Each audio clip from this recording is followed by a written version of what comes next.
Hi everybody, welcome back to the Claremont Classic Garage. Today we've got a couple more jobs to do on our race car. Let me show you what we're up against.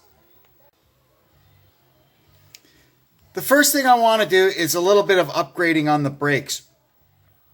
One thing I'll show you here is it doesn't have a booster anymore. We converted it to manual brakes. I just don't like the feel of power brakes in a race car.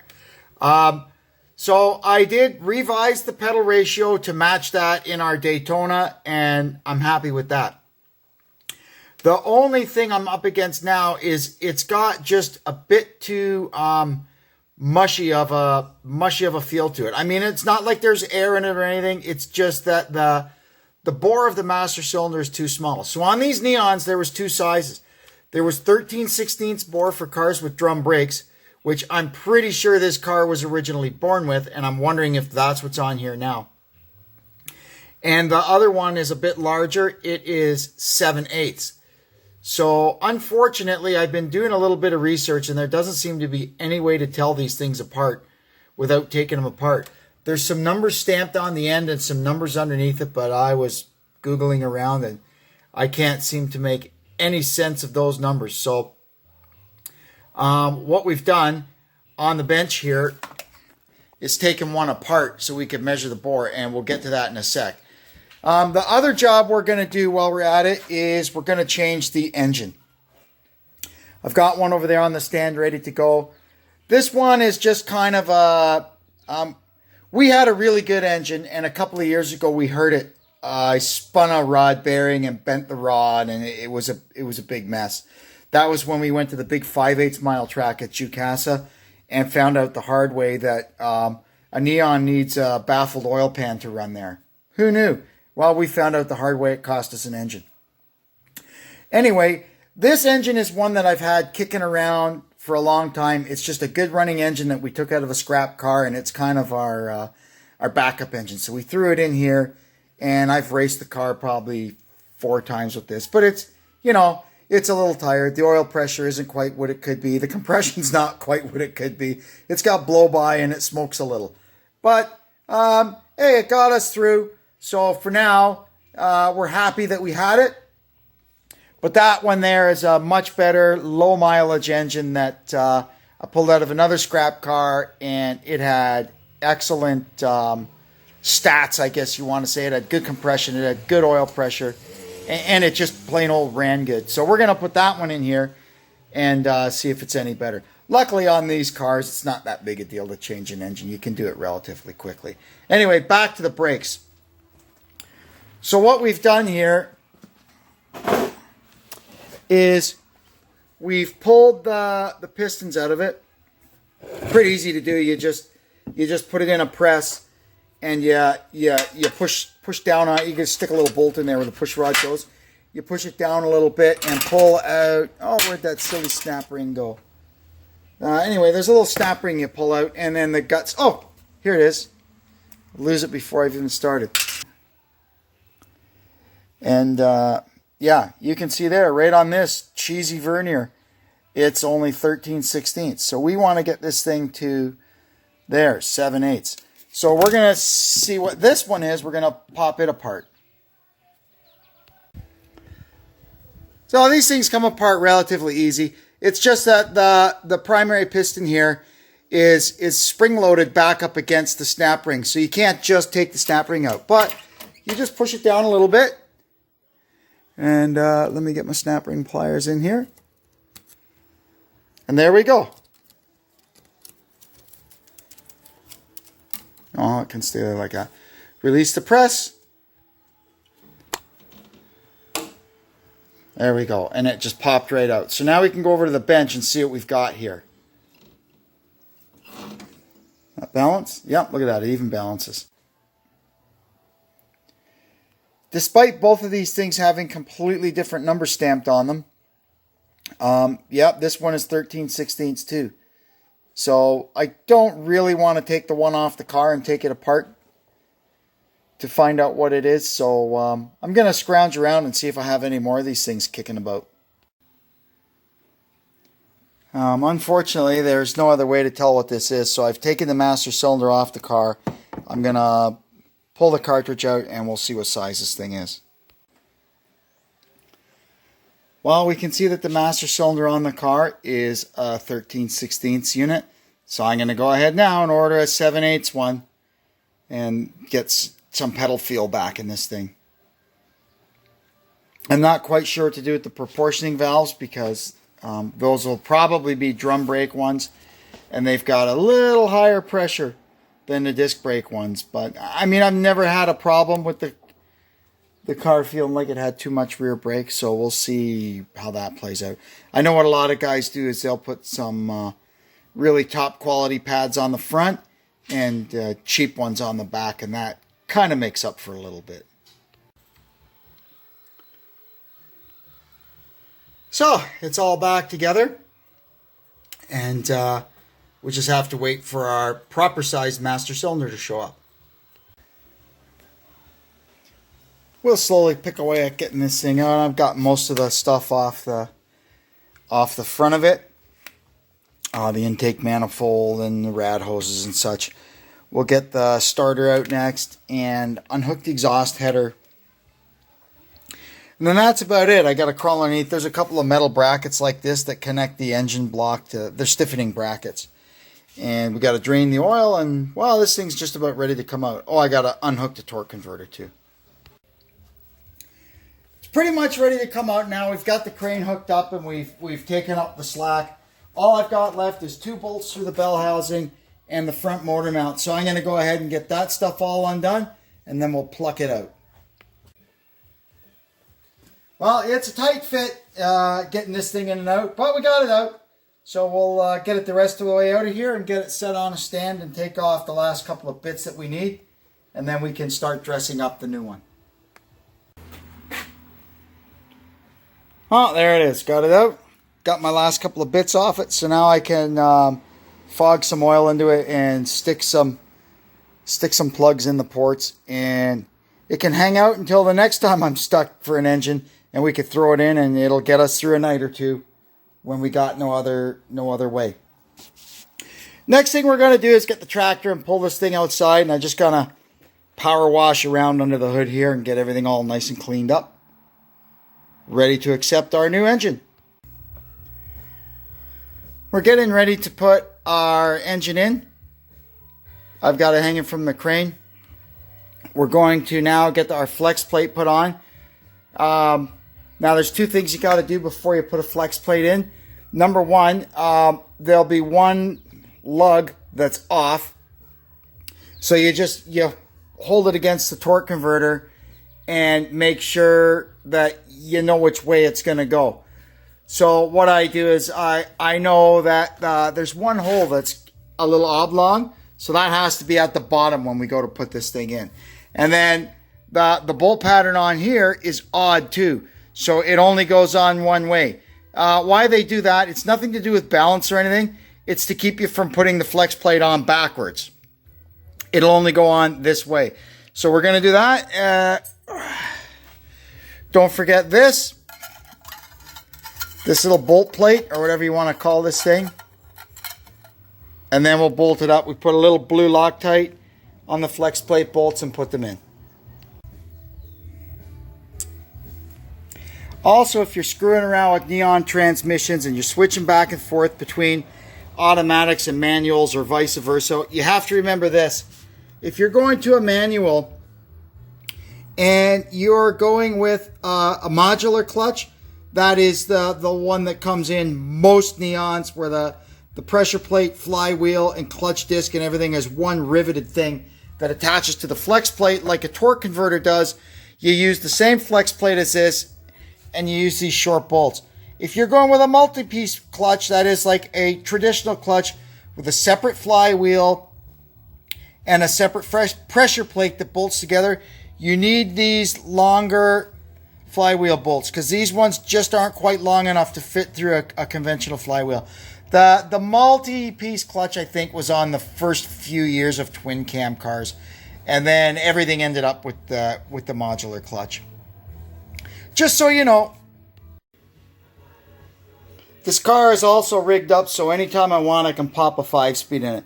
There's a couple of places we go on occasion that a 5-speed in second gear just works out better than this automatic. So I've got a little plate on the firewall that covers, this is where the clutch cables come through, or pardon me, the shifter cables. And the clutch cable just stays in the car because it's such a rotten thing to put in and out, so I just leave it in. Well, here goes nothing. This thing's a tight fit. I'm going to be doing some jiggling and prying and probably a lot of swearing, so I'll see you in a minute once I got it a little more in there. Well, there we go. We got it lowered mostly into place and got one bolt started. Now, you don't go tightening that until you've got everything else kind of started and squared up. Otherwise, you can break the dowels, crack the transmission, break the ears off the block. Bad things can happen. So just be patient and gentle with it, and it will eventually go together nicely. I'm going to get some silver spray paint and redo this. The tech at the racetrack likes any casting numbers and stuff on the block painted a contrasting color so they can check it out. So I tried doing it with a paint pen, but obviously I made a giant mess. So I'll touch that up before I put the manifold on. When you're putting this together, don't forget this angle bracket that goes from the side of the engine block here down to this far corner of the transmission housing. That is a reinforcement for the differential area. It keeps it from, it stops the flexing here.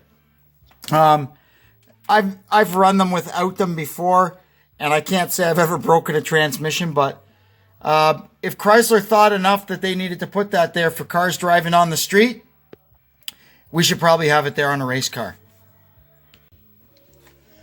Well, there we are. It's in, sitting on the mounts. Now it's time for me to go in and have a nice hot shower and a good sleep, and we'll get at this thing tomorrow and get her buttoned up. Here's another tip or two that I'll share with you. You can see here, this is the line going to our oil pressure gauge. It's a really good idea to avoid using that 1/16 nylon or copper crap that oil pressure gauges come with. Number one, they're very susceptible to breaking, and spraying you with hot oil while you're racing, that's a good idea. And number two, they're kind of inaccurate.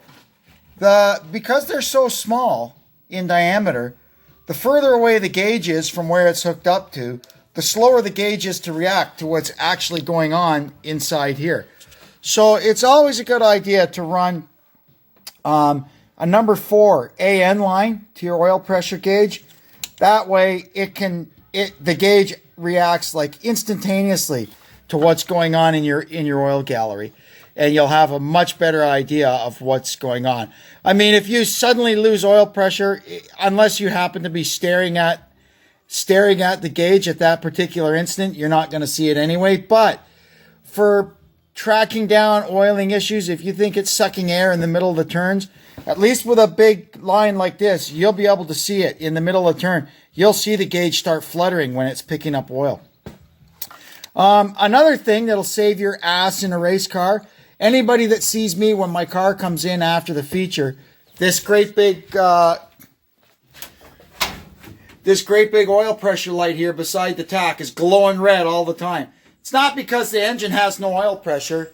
It's because I use a racing sending unit for the light. It goes off at 25 psi, not 3 psi like a normal car one does. So anytime the oil pressure in the engine is below 25 psi, that light comes on. Kind of gives you a little bit of a heads up anyway. The third thing I'll share with you is me personally. Anytime I'm working on this car, I just completely remove the computer. That way, there's no chance that I forget to unhook the battery or forget to unhook something and grab the welder and start sparking arcs around this car somewhere. I wouldn't want to fry my computer. I've got everything underneath buttoned up now. Got the torque converter and all our little stiffening brackets and stuff on. So now we're going to go ahead and get the front of it dressed up. I got to put the intake manifold on. Some of these wires kind of, you got to lay the manifold on top and fish the wires down through and hook them up and then put the manifold on. But yeah, we can do that. All right, we've got everything pretty much all buttoned up, so we can go ahead and light this thing. I just got to put some oil in it. So what I usually do is I put one of these 4.4 jugs in it to start with. And then once everything gets settled, I like to run it about a half a quart overfilled. It seems to be happiest that way. And I haven't put the radiator or water in it yet. I don't usually do that until after I light it. So I'll start it up, let it run for 10 or 15 seconds just to make sure everything's cool and there's no giant puddles on the floor of oil or anything like that. Then we'll shut it off and I'll lower it down, put the cooling system together, and then we can get it out for a test drive. So anyway, here we go. 4.5 liters of nice mobile one. And before you do this, make sure you remember to put the drain plug in the oil pan, and make sure you remember to put a filter on it. Something I do on these neons, just using Fram numbers, they call for a pH 3614 filter. If you want a little more capacity, you can put a pH 3600 filter on it. The problem is it's tall. It's for a PT Cruiser. And the pH 3600 hangs down about 3/4 of an inch below the bottom of the oil pan. And I didn't think I liked that. So what I found was a pH 43, which is your old run-of-the-mill filter that Chrysler used on all their V8s back in the day. Is the same height as the pH 3614. It might be a little bit taller, but it's more around. So you get your extra capacity that way. That's it. Okay.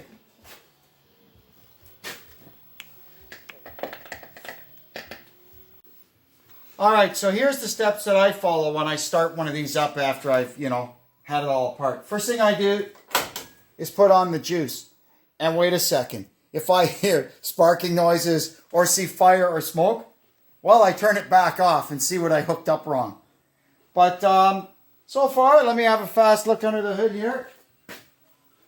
No fire, no smoke. Those are two good things. So the next thing we're going to do is flick the ignition on. There we go. And nothing untoward happening in there. Under the hood here, everything looks good. Now, because I've had the fuel system apart, what we're going to do is manually run the fuel pump. I have an override. The fuel pump is normally controlled by the computer. That way, if there's an accident or a problem, as soon as the engine stops turning, the fuel pump stops due to the auto shutdown relay in the power distribution center under the hood. But anyway, we're going to run the fuel pump and listen for it to start making pressure.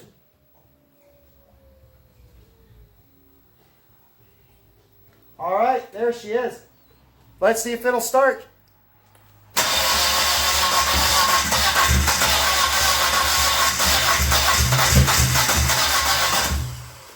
Doesn't seem to have any compression. Wonder why. The lifters in these things collapse, and when you first try and start them, they never have compression.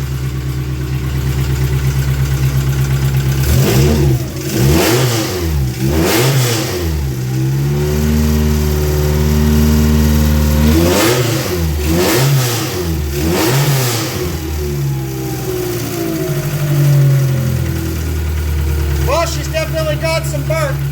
Let me check the oil pressure gauge. Hey, okay. All right. Shut her down and put the cooling system together.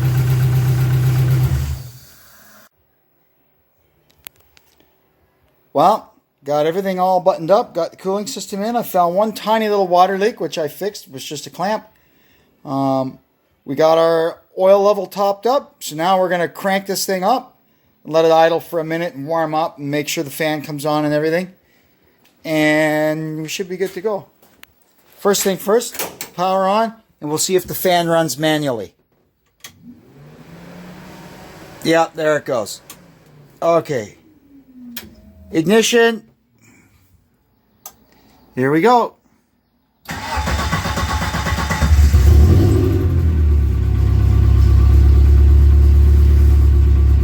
No engine light, that's a good thing. So it's charging. We'll let her warm up for a bit and see what happens. So we'll try warming this thing up again. It was, it gave me a little bit of a fit. It was sitting there idling and then all of a sudden it just quit. Puh. And I tried starting it and it'd cough and sputter, but it just wouldn't catch. And if it caught, it would sort of run on 2 cylinders and then quit again. Anyway, luckily I was able to kind of run it like that long enough for it to set a couple of codes. We got 11 and 42. 11 is the timing synchronous error, or basically the timing belt has jumped error. And 42 is auto shutdown relay, open or shorted. So those 2 codes are related. We kind of went over them the other week when we had our crank sensor problem. And what do you know? Another crank sensor. Now, it's not like the car has a problem. They're totally unrelated. The problem we had last time, it was just a crappy aftermarket sensor and it had just gone dead short. This one, it was an original one, and what it was doing is it would start out fine, and when it warmed up, it'd start going intermittent, which gave us our big miss, which set the camshaft code because it didn't know what day of the week it was, and also gave us the ASD code because once that starts, the ASD circuit shuts down. So anyway, we popped a new crank sensor in it, and she's good as gold. So we'll fire it back up in a minute and let it warm up and make sure the fan comes on and all that stuff. Another thing, would you look at this? Now, you used to get these vacuum caps. You could take them off of scrap cars and reuse them. They lasted forever. But now, thanks to, well, I'm not even going to mention it. You know how the world works these days. This thing is like 2 years old. It came out of a brand new package, got put on the throttle body on this engine, and it was raced 4 times. And it's all cracked and disintegrating, and that's not the first one that's done that to me. I'm telling you, man, these buggers are really quick to put their hand out and take your money. And they are just selling us all a bill of goods, and I don't know how long we're expected to put up with this crap. So let's crank it back up and hope it doesn't crap out when it warms up again, or my crank sensor theory will be out the window, eh?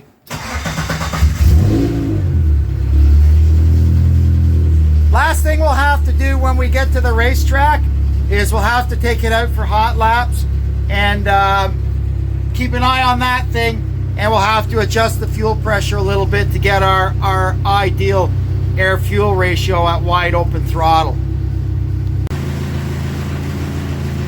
Maybe I should throw this on it. That'd perk it up.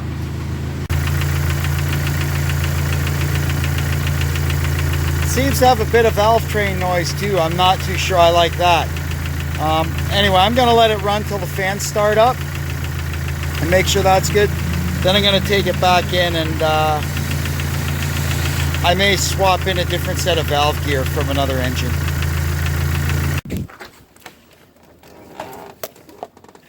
It was taking way too long for a cooling fan to start up. So I've replaced the coolant temperature sensor, and we're going to rerun our test. So I'm going to start it up now, let it warm up, and we'll see if the fan kicks on. Alrighty, there we go. Our fan started up. I think the coolant sensor that I've got in this engine reads a little high compared to the one in the other engine. So I'll have to keep that in mind.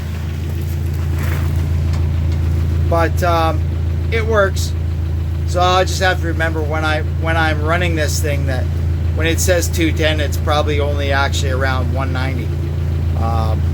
More good parts from the land of almost fits. Still don't know what to make of that valve train noise. I mean, I've changed all the valve gear in it, and it still makes exactly the same noise. So I guess we're going to run it tomorrow night and see what happens.